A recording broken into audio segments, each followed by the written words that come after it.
ভিন্নমত ও ভিন্ন ধর্মের মানুষের উপর আক্রমণ অভ্যুত্থানের অর্জনকে ম্লান করে দিচ্ছে বলে মন্তব্য করেছেন গণতান্ত্রিক অধিকার কমিটির সদস্য আনু মোহাম্মদ। তিনি অভিযোগ করেন, হামলা বন্ধে সরকারের জোরালো ভূমিকার ঘাটতি রয়েছে। অনুষ্ঠানে সিপিবির সাবেক সভাপতি মুজাহিদুল ইসলাম সেলিম বলেন, সংবিধান পরিবর্তন করা বর্তমান সরকারের কাজ নয়, এটি নির্বাচিত সরকারের কাজ। ইশতিয়াক ইমনের রিপোর্ট। অন্তর্বর্তী সরকারের 2 মাসের পর্যালোচনা, প্রস্তাব ও মতবিনিময় সভা ঢাকা বিশ্ববিদ্যালয়ের নাটমণ্ডলে। শুরুতেই সংবিধান, জননিরাপত্তা, শিক্ষা, স্বাস্থ্যসহ 13 দফা প্রস্তাব তুলে ধরা হয়। 5ই আগস্টের পরে প্রস্তাবনায় শহীদ ও নিখোঁজদের তালিকা প্রকাশ, আহতদের দায়িত্ব নেওয়া, গুম ও বিচার বহির্ভূত হত্যা বন্ধ, কুইক রেন্টাল পাওয়ার প্ল্যান্ট বন্ধের সুপারিশ করা হয়। মত প্রকাশের প্রতিবন্ধকতা সৃষ্টিকারী নিবন্ধনমূলক সকল আইন বাতিল করা। বক্তারা বলেন, ভিন্ন মতের মানুষ ও সম্প্রদায়ের উপর হামলা হচ্ছে। আগের মতো ট্যাগিং করে ভিন্ন মত দমন চলছে, যা গণ অভ্যুত্থানের পর কাম্য ছিল না।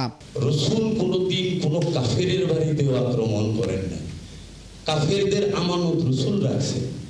আর এখনকার যে যারা নাকি এই রাসূলের হাদিস বলেন, এই রাসূলের দেওয়া কোরআন বলেন, তারা মুসলমানের মুরগি চুরি করে নিয়ে যায়। 2 মাসে এসেও আমরা যেহেতু এই স্বাস্থ্য সুবিধাটি তাদেরকে দিতে পারিনি, এটা আমার কাছে মনে হয় একটা অসম্ভব। এই জুলাই অভ্যুত্থানের যে মূল আকাঙ্ক্ষার যারা কারিগর, তাদের প্রতি একটা ভয়াবহ অবিচার হচ্ছে। ধর্মীয় স্থাপনায় হামলা ও পাহাড়ে চলমান সংকট শান্তিপূর্ণভাবে সমাধানের পরামর্শ বক্তাদের। আমি আদৌ বিচ্ছিন্নতাবাদী কিনা, আমাকে বিচ্ছিন্নতাবাদী ট্যাগ দেওয়া হচ্ছে বা জুমল্যান্ড চাই কিনা, আমি সবসময় এই কথা বলি, এই দেশটা আমাদেরও। এ সময় সিপিবির সাবেক সভাপতি বলেন, সংবিধান পরিবর্তন করা বর্তমান সরকারের কাজ নয়, তা করবে নির্বাচিত সরকার। বেকায়দায় পড়লে সব পাণ্ডিত্যপূর্ণ কথা বলা শুরু করে, ইহা করিব, উহা করিব, অমুক করিব, নতুন যুগ সূচনা করিব, স্বাধীনতা, কনফিউজিং ওয়ার্ডস বলতেছে। কংক্রিটলি ব্যবস্থা নিতে হবে। ভিন্ন মতের উপর আক্রমণ গণঅভ্যুত্থানের অর্জনকে ম্লান করে দিচ্ছে বলে মন্তব্য করেন গণতান্ত্রিক নাগরিক কমিটির সদস্য আনু মোহাম্মদ।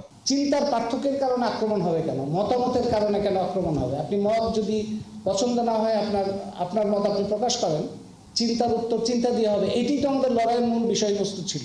IMF ও বিশ্ব ব্যাংক থেকে ঋণ নেয়ার কঠোর সমালোচনাও করেন এই অর্থনীতিবিদ। তাদের কাছ থেকে ঋণ নিয়েই যদি কর্মসূচি অব্যাহত থাকে, সেটাই যদি কৃতিত্ব হয় সরকারের, তাহলে তো আর কিছুই বদলাবে না। ইশতিয়াক ইমন, 71, ঢাকা।